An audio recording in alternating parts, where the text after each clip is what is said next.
October 26, 1917. The mud on the Western Front was a living, breathing entity, clinging to boots, sucking at ambition, and swallowing hope whole. It was a landscape scarred beyond recognition, a testament to the brutal, grinding attrition of the Great War.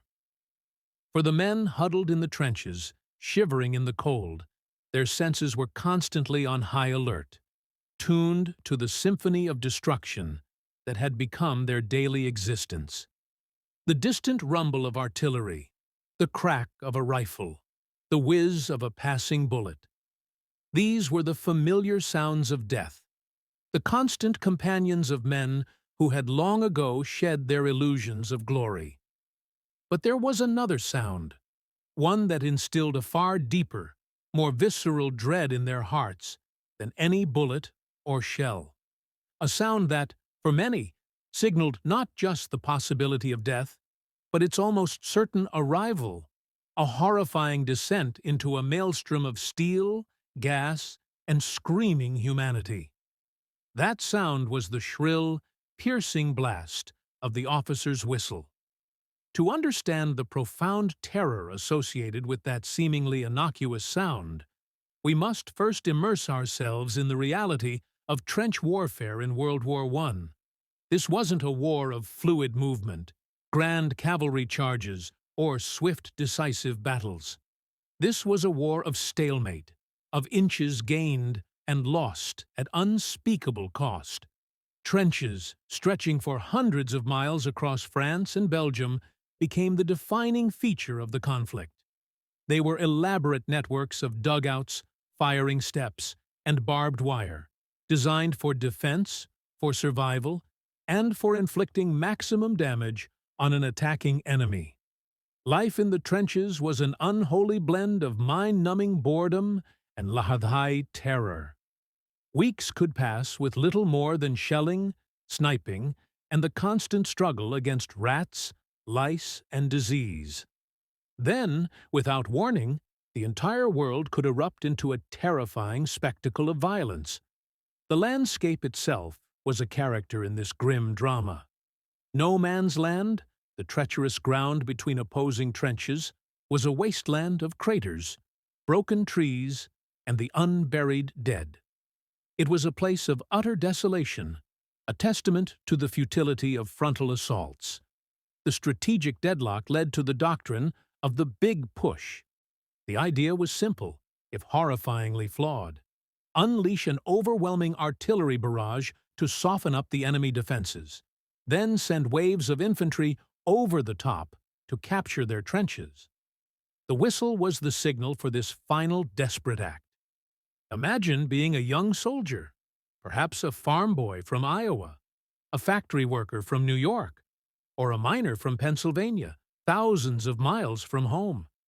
You've endured months, maybe years, of the grinding misery of the trenches.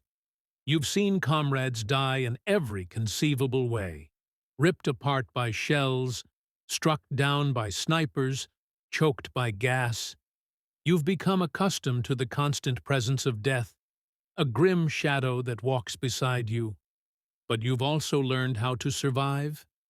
You've learned to duck when you hear the whistle of an incoming shell. You've learned to keep your head down when the bullets begin to fly. You've developed a primal instinct for self-preservation, a finely tuned awareness of the dangers that surround you. Then comes the order. It spreads through the trench like a chilling whisper, from officer to NCO, from NCO to private. Prepare to go over. A cold knot forms in your stomach. Your mouth goes dry. Your heart pounds a frantic rhythm against your ribs. You check your rifle. Fix your bayonet.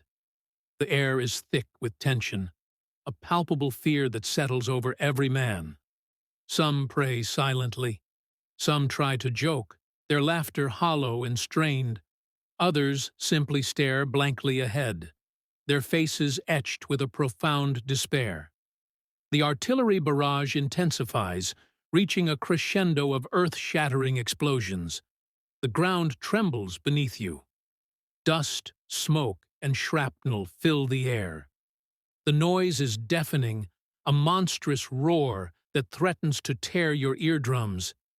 You huddle in the trench, trying to make yourself as small as possible, instinctively seeking protection from the storm of steel. Your senses are overwhelmed, but one sense remains acutely aware, listening, waiting. Then, above the deafening cacophony of the bombardment, a sound cuts through the chaos, sharp and unmistakable. Shrill! The whistle. It's a sound that rips through the very fabric of your being. It's not the random violence of a shell, which might or might not hit you. It's not the distant crack of a sniper's rifle, which you might be able to evade. The whistle is a direct, undeniable command, a death knell that signifies the end of your tenuous safety and the beginning of a charge into almost certain oblivion. At that moment, the soldier knows, with chilling certainty, that he must leave the relative safety of the trench. He must clamber up the muddy, unstable firing step, expose himself to the enemy fire, and advance across the torn, cratered wasteland of no man's land. He knows what awaits him. Machine guns spitting out hundreds of rounds a minute, artillery tearing apart flesh and bone, barbed wire designed to ensnare and dismember, and enemy soldiers waiting with rifles and bayonets. The terror isn't just about dying. It's about the manner of death, the futility of it, the horrifying exposure to a landscape of absolute devastation. A bullet might kill you instantly, a merciful end. A shell might obliterate you without you even knowing. But going over the top, after the whistle, meant facing a protracted, agonizing dance with death. A slow-motion nightmare where every step could be your last. The sheer psychological impact of this ritual was immense. Soldiers often spoke of the whistle reflex, an involuntary flinching, a sickening lurch in the stomach every time they heard a whistle, even in training or far behind the lines. It became deeply ingrained, a Pavlovian response to the signal of impending doom. Consider the odds. Attacking forces rarely achieved surprise. The enemy knew they were coming. Their machine gunners were ready. Their artillery zeroed in on the approaches to their trenches. The ground over which the attackers advanced was often a quagmire, making rapid movement impossible.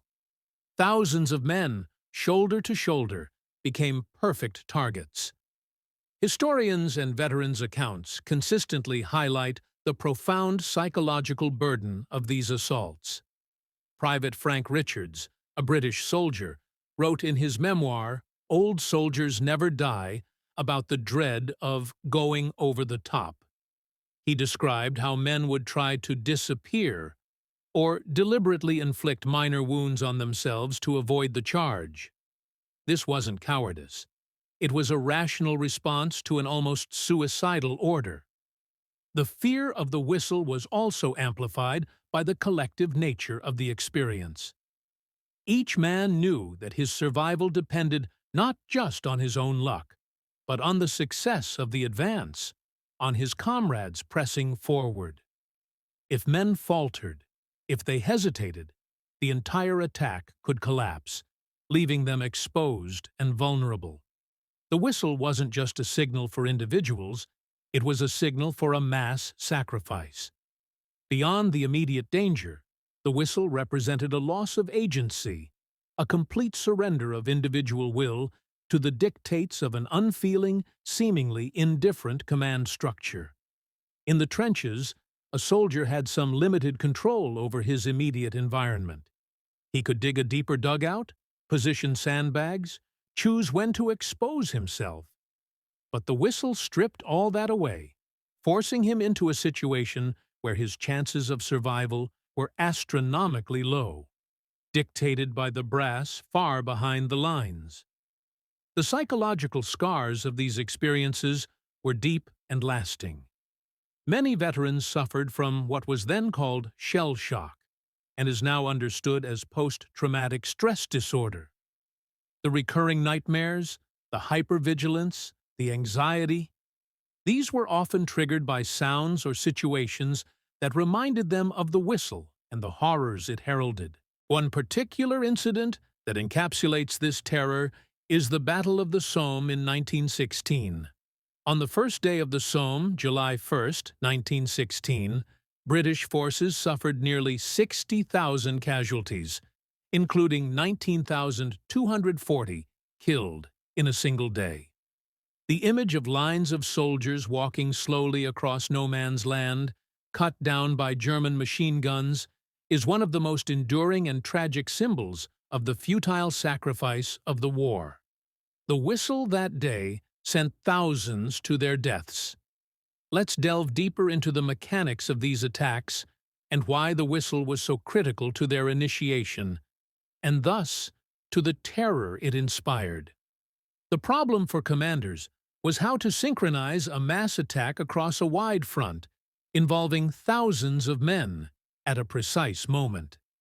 In an era before sophisticated radio communication on the battlefield, the most reliable method was a clear, audible signal that could be heard by everyone. The whistle, particularly the shrill, high-pitched models used by officers, fit this requirement perfectly. Imagine the deafening roar of an artillery barrage, the ground shaking, the air filled with the smell of cordite and fear. Amidst this chaos, a voice command would be impossible to hear beyond a few feet. A visual signal, like a flag, would be obscured by smoke and dust. But the piercing sound of a whistle, designed to cut through noise, could carry for a significant distance, signaling the precise instant for the attack to begin. This practical necessity, however, created a psychological weapon. The very efficiency of the whistle as a signaling device made it a harbinger of doom. It was the unequivocal signal that the brief relative respite of the trench was over, and the time for brutal, direct engagement had arrived. The fear wasn't just abstract. It was rooted in the common knowledge of what happened to those who went over the top. Survivors brought back stories of unimaginable carnage. The accounts of machine guns mowing down entire waves of men, of barbed wire entanglement, of gas attacks, of bayonet charges. These were not distant rumors, but lived realities. Every soldier knew that when that whistle blew, they were likely marching into a meat grinder. The culture of the military at the time also played a role. Orders were absolute. Refusal to obey a direct order, especially over the top, could result in court-martial and even execution for cowardice. This pressure to conform, to advance with your comrades, even when every fiber of your being screamed to stay put, added another layer of dread to the whistle's sound. The whistle was the ultimate test of courage, or perhaps more accurately, the ultimate test of obedience in the face of certain death. Consider the perspective of the officers blowing the whistles. Many were young, inexperienced men themselves, tasked with leading their platoons and companies into battle. They, too, knew the horrific implications of their actions. The act of blowing the whistle must have been an agonizing one, a conscious decision to send men under their command into the jaws of death. Some officers would be at the front of the charge, leading by example and often among the first casualties. The whistle, therefore, was not just a signal for the men, but often a death knell for the officer blowing it as well. The dread of the whistle was not confined to a single nationality or front. British, French, German, American, Australian, Canadian, soldiers from all belligerent nations experienced this same profound terror. While the specific tactics might have varied slightly, the fundamental reality of large-scale infantry assaults across contested ground remained constant, and with it, the need for a universally understood signal to initiate such an assault. The impact of this fear extended beyond the immediate battlefield. For many who survived the war, The sound of a whistle, even decades later, could trigger intense flashbacks and panic attacks. It became a powerful symbol of trauma, a sonic trigger that brought back the sights, sounds, and smells of the trenches. It represented the moment when innocence was lost, when life hung by a thread, and when the world turned into a nightmare. In the post-war era, as veterans struggled to reintegrate into civilian life, the lingering effects of the whistle's terror often manifested in various ways. Some became withdrawn and silent, unable to articulate the horrors they had witnessed. Others developed aggressive tendencies, easily startled or angered by everyday sounds that brought back painful memories. The whistle, in its simplicity, became an emblem of their suffering, a reminder of the ultimate sacrifice they had been commanded to make. It's important to differentiate the fear of the whistle from the fear of individual bullets or shells. While those were certainly terrifying, they represented random chance. A bullet might hit you, or it might miss. A shell might land near you, or it might land far away. There was a degree of unpredictability, a sliver of hope that you might be spared. The whistle, however, removed that hope. It was a deliberate, planned act. It signaled the activation of a system designed to force men into a situation of extreme peril. It wasn't about the individual projectile. It was about the entire operation, the mass movement, the coordinated attack, and the near certainty of massive casualties. The whistle was the official decree of your participation in this mass sacrifice. Think about the psychological toll of that. To know, with absolute clarity, that you are about to be ordered into a situation where your chances of survival are minimal. To be fully aware of the horrors that await you. To feel the surge of adrenaline, the primal instinct to flee, but to be forced by duty, by peer pressure, by the threat of military justice, to advance. That is the essence of the terror the whistle inspired. The legacy of the whistle's fear also influenced subsequent military doctrines. As World War I progressed, and especially in the interwar period, commanders began to understand the limitations and devastating human cost of massed infantry assaults. Tactics evolved, emphasizing maneuver, combined arms approaches, and the use of smaller, more mobile units. While direct infantry charges still occurred, particularly in situations of desperate defense or limited objectives, the grand over-the-top assaults, signaled by a single whistle, became less common, replaced by more nuanced and less overtly suicidal approaches. In conclusion, the whistle in World War I was far more than just a signaling device. It was a potent symbol of impending doom, a trigger for a deeply ingrained fear that surpassed even the terror of individual bullets or shells. It represented the moment of absolute exposure, the forced abandonment of safety, and the almost certain march into a landscape of unimaginable carnage.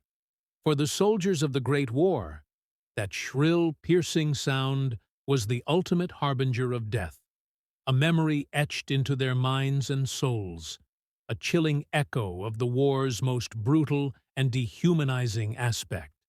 The fear of the whistle was not merely a reaction to noise, it was a profound psychological response to the ritualized sacrifice of a generation.